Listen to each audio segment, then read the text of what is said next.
We'll call this video on how to go from ugly, ripped up sticker to decent looking sticker.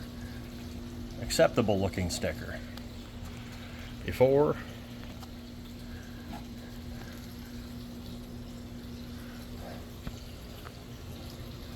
the tool to use, just cut your fine line carefully alongside somewhere that terminates decent looking.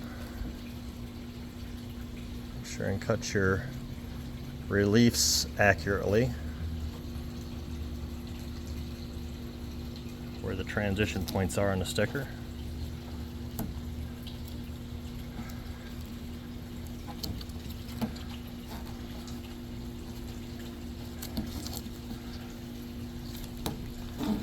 And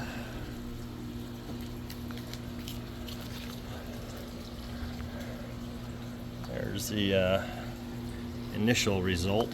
Gonna need to use some sticker removal at this edge here, some Goo Gone or something to that effect right along here, and then your final step is to just buff this transition line out again.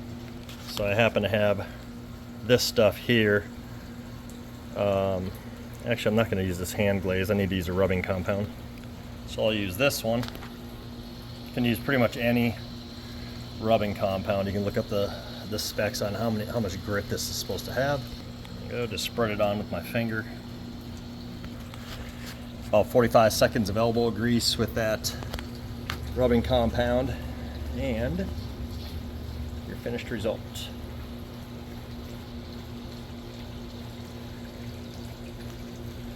That transition is gone. It's just the curvature of the actual where the seat comes in here that's showing on video, but the actual transition point where that sticker was gone. And now you have a very acceptable looking sticker.